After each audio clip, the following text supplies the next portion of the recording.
अस्सलाम वालेकुम बच्चों। देखिए हमारे पास एक सवाल है जो हमें डिस्कस करना है। इस सवाल में हमारे पास क्या चीज़ पूछी जा रही है, तो हमारे पास ये है कि एक तो यकीनन हमसे डिफाइन करने को कहा जा रहा है कि डिफाइन करें परसेंटेज यील्ड क्या होती है। तो ये तो एक नंबर के लिए इसकी डेफिनेशन लिखनी होगी, ठीक है ना। अच्छा, हमारा जो न्यूमेरिकल पार्ट है वो क्या है, वो अगर हमें यहाँ पे डिस्कस करना है। हमारा मतलब में न्यूमेरिकल पार्ट की ही डिस्कशन को यहाँ पे कवर कर रहे हैं। हमें कहा जा रहा है परसेंटेज यील्ड कैलकुलेट कर दीजिए, ठीक है ना, किसकी, मैग्नीशियम ऑक्साइड की। यानी रिएक्शन के अंदर मैग्नीशियम ऑक्साइड फॉर्म हो रहा होगा तो उसकी परसेंटेज यील्ड मालूम कर दीजिए। अच्छा, अब अगर मैग्नीशियम ऑक्साइड फॉर्म हो रहा है तो वो किस चीज़ से फॉर्म हो रहा है, तो उन्होंने बताया कि हमारे पास 1.92 ग्राम मैग्नीशियम है। जब हमने इसको हीट किया ऑक्सीजन के साथ, ऑक्सीजन की मिकदार नहीं बताई कितनी है, एक्सेस कह दिया उन्होंने, ठीक है ना। इसका मतलब ये है कि हमें ऑक्सीजन की मिकदार को फोकस नहीं करना है, जितनी चाहिए उससे ज्यादा ही मौजूद, ठीक है। अच्छा, फिर हुआ क्या, फिर हुआ ये कि हमारे पास 3.0 ग्राम मैग्नीशियम ऑक्साइड हासिल हो गया, ठीक है ना। अब हमारे पास 1.92 ग्राम मैग्नीशियम दरअसल हमें 3.0 ग्राम मैग्नीशियम ऑक्साइड दे रहा है, ठीक है ना। मतलब सवाल को अगर हम इस तरह से समझ लें, इक्वेशन हमें दी गई है तो इक्वेशन के मुताबिक हमारे पास काम क्या हो रहा है, काम ये हो रहा है कि 1.92 ग्राम मैग्नीशियम से हमें 3.0 ग्राम मैग्नीशियम ऑक्साइड मिल रहा है, ठीक है। अब हमें मालूम करना है परसेंटेज यील्ड, ठीक है ना, हमें मालूम करना है परसेंटेज यील्ड। अच्छा, ध्यान में रखिए, परसेंटेज यील्ड मालूम करने के लिए हमें क्या करना होता है। परसेंटेज यील्ड का फॉर्मूला क्या है, हम कहते हैं percentage yield is equals to experimental या practical yield divided by theoretical या स्टेशियोमेट्रिक यील्ड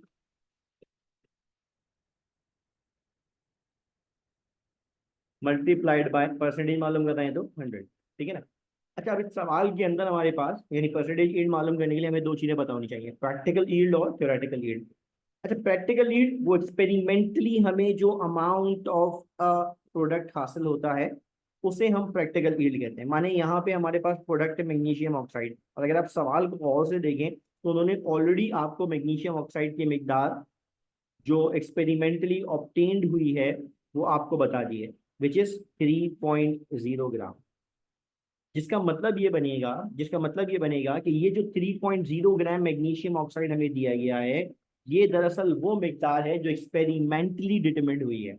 यानी हमने कोई एक्सपेरिमेंट किया, उसके नतीजे में हमें ये मैग्नीशियम ऑक्साइड की मिकदार हासिल हुई। तो इस मिकदार को जो experimentally determined amount of product होती है उसे हम क्या कहते हैं, प्रैक्टिकल यील्ड या एक्सपेरिमेंटल यील्ड। प्रैक्टिकल यील्ड यानी हमें जब मैग्नीशियम ऑक्साइड की परसेंटेज यील्ड मालूम करनी है तो उसके लिए ऑलरेडी प्रैक्टिकल यील्ड गिवन है। अब अगर प्रैक्टिकल यील्ड गिवन है तो हमारे लिए रिक्वायरमेंट क्या हो जाएगी, हमारे लिए रिक्वायरमेंट हो जाएगी थ्योरेटिकल यील्ड। अब ये थ्योरेटिकल यील्ड क्या है और हम थ्योरेटिकल यील्ड कैसे मालूम करते हैं, ये हमारा मेन कंसर्न बनेगा इस पूरे टॉपिक को सॉल्व करने के लिए। यानी हमारे लिए सबसे इंपॉर्टेंट पार्ट क्या होगा, हमारे लिए सबसे इंपॉर्टेंट पार्ट ये होगा कि हम मालूम करें सबसे पहले टू फाइंड थ्योरेटिकल यील्ड। अच्छा, थ्योरेटिकल यील्ड को आप समझ लीजिए, हम इसे स्टेशियोमेट्रिक यील्ड भी कहते हैं।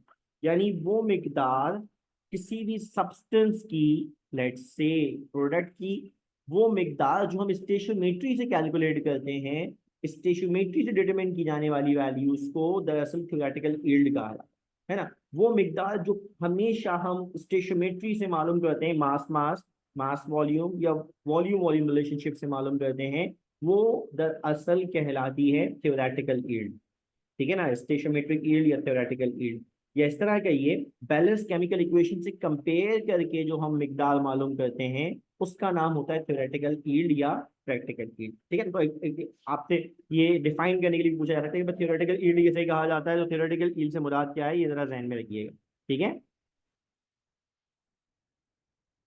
अच्छा जी, अब थ्योरेटिकल यील्ड हमारे पास कैसे मालूम होती है, तो हमने बोला देखिए थ्योरेटिकल यील्ड अगर हमें मालूम करनी है तो हम इसको दरअसल बैलेंस केमिकल इक्वेशन से कंपेयर करके मालूम करेंगे। अच्छा, हम कैसे करेंगे भाई काम, हम कहेंगे according to balance chemical equation, ठीक है ना। अब बैलेंस केमिकल इक्वेशन में गिवन सब्सटेंस से रिक्वायर्ड सब्सटेंस की मिकदार मालूम की जाती है ना। जब हम स्टेशियोमेट्रिक कैलकुलेशन करते हैं तो हम क्या करते हैं, गिवन सब्सटेंस से रिक्वायर्ड सब्सटेंस की मिकदार को मालूम करते हैं, लेकिन कैसे, बैलेंस केमिकल इक्वेशन से कंपेयर करके।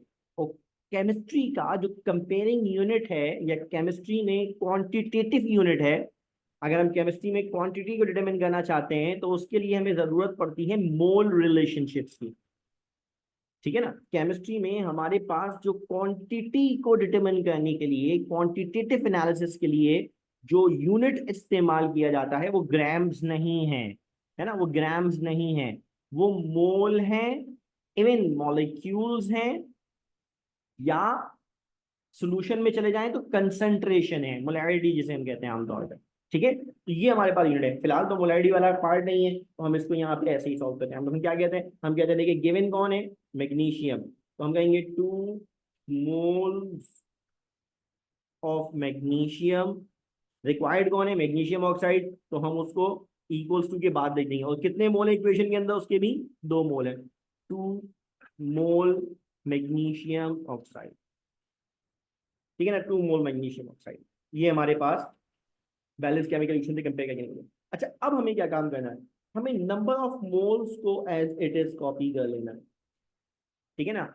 जबकि मोल की जगह क्या करना है, अगर ये एटम है तो एटॉमिक मास लिख देंगे, ठीक है ना। तो मैग्नीशियम का एटॉमिक मास कितना होता है, 24 ग्राम। देखें इसको एज इट इज। इसी तरह यहाँ पे भी एक काम किया, नंबर ऑफ मोल्स को एज इट इज कॉपी कर दिया, और मोल की जगह ये कंपाउंड है तो इसका मॉलिक्यूलर मास या फॉर्मूला मास लिख दिया, क्योंकि ये आयोनिक कंपाउंड है तो इसलिए इसको हम इसका फॉर्मूला मास लिख देंगे, ठीक है ना। फॉर्मूला मास, अब मैग्नीशियम ऑक्साइड का फॉर्मूला मास कितना होता है, मैग्नीशियम का होता है 24 और ऑक्सीजन का होता है 16, तो 24 + 16 बिकम्स 14 ग्राम मैग्नीशियम ऑक्साइड, ठीक है। अच्छा, अब क्या करें, अब आप इनको मल्टीप्लाई कर लें, 24 multiplied by 2 becomes 48 gram magnesium equals to 40 multiplied by 2 becomes 80 gram magnesium oxide. ना, ये हमारे पास बड़ी इंपॉर्टेंट चीज है, इस रिलेशनशिप को ना जरा जहन में रखना है, ये बहुत ही अहम रिलेशनशिप है, ठीक है। ये रिलेशनशिप हमें क्या बताता है, आप इसे कह सकते हैं ये इक्वेशन मास है ना, ये इक्वेशन मास है, ठीक है। हम इसको अपने तौर पे समझने के लिए इसका नाम देते हैं इक्वेशन मास है। ये इक्वेशन मास दरअसल इस बात का ही दरअसल एक सिमिलर वर्जन है, ठीक है। कैसे, इक्वेशन के मुताबिक 2 mole of magnesium 2 mole of magnesium oxide produce करती है, लेकिन अगर मैं इसको in terms of gram represent करना चाहूं, अगर मैं इसको in terms of gram represent करना चाहूं तो मैं क्या करूंगा, मैं इसे इस तरह से बताऊंगा कि अगर हमारे पास 2 मोल ऑफ मैग्नीशियम से 2 मोल ऑफ मैग्नीशियम ऑक्साइड मिलते हैं तो ग्राम्स की टर्म में ये टर्म बन जाएगी कि 48 ग्राम मैग्नीशियम अगर हो तो वो 80 gram of magnesium oxide produce करेगा हमेशा, है ना। यानी 48 ग्राम ऑफ मैग्नीशियम से मैक्सिमम हमें 80 ग्राम ऑफ मैग्नीशियम ऑक्साइड मिल सकता है ना। इसको हम कहेंगे इक्वेशन मास है ना, कि अगर 48 ग्राम मैग्नीशियम हो तो 80 ग्राम मैग्नीशियम ऑक्साइड मिलता है मैक्सिमम, ठीक है। ये हमारे पास कराएगा इक्वेशन मास, ये बड़ी अहम चीज है। और मैंने इसको कैसे निकाला, मैंने नंबर ऑफ मोल्स को उस सब्सटेंस के एटॉमिक मास या मॉलिक्यूलर मास से, फॉर्मूला मास से मल्टीप्लाई करके मैंने उसका मास निकाल दिया, ये इक्वेशन मास निकल गया ना। अब हमें क्या पता चल गया, हमें ये पता चल गया कि अगर हमारे पास 48 ग्राम मैग्नीशियम हो 48 ग्राम मैग्नीशियम हो तो हमें उसकी उसकी मदद से 80 ग्राम ऑफ मैग्नीशियम ऑक्साइड मिलता है। लेकिन अगर आप सवाल देखिए तो सवाल के अंदर उन्होंने बताया है कि हमारे पास मैग्नीशियम कितना है, 1.92 ग्राम, है ना। हमें जो मैग्नीशियम दिया गया है वो 48 ग्राम्स नहीं है, गिवन अमाउंट ऑफ मैग्नीशियम है वो दरअसल 1.92 ग्राम है। तो अब 1.92 ग्राम में कितना मैग्नीशियम ऑक्साइड आना चाहिए 48 ग्राम, तो मालूम कर लिया हमने इक्वेशन की मदद से। 1.92 ग्राम से कितना आना चाहिए, तो चलो हम काम करते हैं, इसे क्रॉस मल्टीप्लाई कर लेते हैं। क्रॉस मल्टीप्लाई कर लेते हैं, क्या मतलब हमें ये 1.92 gram magnesium is equals to, cross multiply कर लें, क्रॉस मल्टीप्लाई कर लें तो देखो क्रॉस मल्टीप्लाई का हमारे पास फॉर्मूला क्या होता है, क्रॉस मल्टीप्लाई का फॉर्मूला जरा ध्यान में रखना। क्रॉस मल्टीप्लाई का फॉर्मूला जरा ध्यान रखें, क्रॉस मल्टीप्लाई का आंसर, क्रॉस मल्टीप्लाई का आंसर होता है डी, है ना, डी दरअसल क्रॉस मल्टीप्लाई का आंसर होता है, और इसका फॉर्मूला क्या होता है, B multiplied by C divide by A, है ना, ये टर्म्स है हमारे पास। अब ये बी क्या है, ए क्या है, सी क्या है, डी क्या है, तो चलो इसको हम समझते हैं। मानो ये वाली वैल्यू को मान लो क्या है, ए, तो ये वाली वैल्यू हो गई बी, ठीक है ना। जिस अमाउंट में मालूम करना है, हाँ यहाँ पे जैसे 1.92 दैट इज सी, तो इसका जो आंसर आ रहा होगा, इसका जो आंसर आ रहा होगा दरअसल ये कहलाएगा डी, है ना, ये क्या कहलाएगा डी। अब अगर यही बात है तो चलो हम इसको यहाँ पे लिख लेते हैं, बी क्या है यहाँ पे 80, सी क्या है यहाँ पे 1.92, ए क्या है यहाँ पे 48, क्या बना, ग्राम मैग्नीशियम। तो फिर हमारे पास यहाँ पे, अब इसको सॉल्व करें तो हमारे पास क्या बन जाएगा, हम कहेंगे भाई देखें 1.92 gram magnesium is equal to, अब क्या कहना है हमें, 80 multiplied by 1.92 divided by 48, answer आ जाएगा हमारे पास 3.2 ग्राम मैग्नीशियम ऑक्साइड।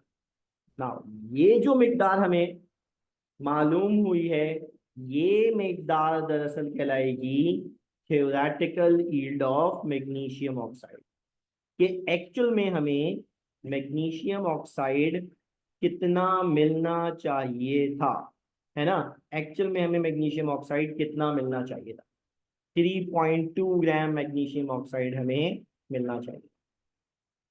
ठीक है, बात समझ में आई, बात समझ में आई। ये हमारे पास उसका थ्योरेटिकल यील्ड है। ये जो अमाउंट हमने मालूम करी है, ये जो अमाउंट हमने मालूम करी है, ये दरअसल थ्योरेटिकल यील्ड है मैग्नीशियम ऑक्साइड, ठीक है ना। अब प्रैक्टिकल यील्ड तो हमें ऑलरेडी गिवन थी, ये रही, थ्योरेटिकल यील्ड हमने स्टेशियोमेट्री से मालूम कर ली। अब हम क्या करेंगे, अब हम इससे परसेंटेज यील्ड मालूम करेंगे। अब हमारे पास इसका दूसरा काम यानी असल काम शुरू होगा, वो क्या है, to find percentage yield.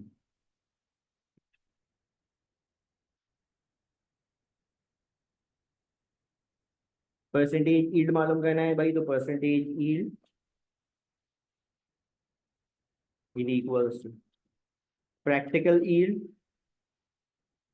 By theoretical या स्टेशियोमेट्रिक यील्ड इनटू 100, ठीक है ना। चले भाई, प्रैक्टिकल यील्ड कितनी आई है हमारे पास, सवाल में दी गई थी 3.0, थ्योरेटिकल यील्ड हमने डिटरमिन की दैट 3.2 इंटू 100, ठीक है।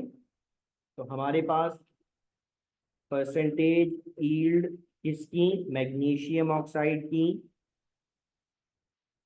कितनी आई है, प्रोडक्ट वही है ना,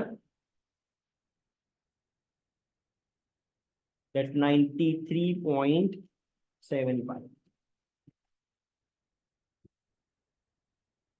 ये हमारे पास इसका, ये हमारे पास इसका आंसर जो आपसे सवाल में पूछा गया था, ये हमारे पास इसका आंसर। ठीक है बच्चों, क्लियर है, थैंक यू बच्चों।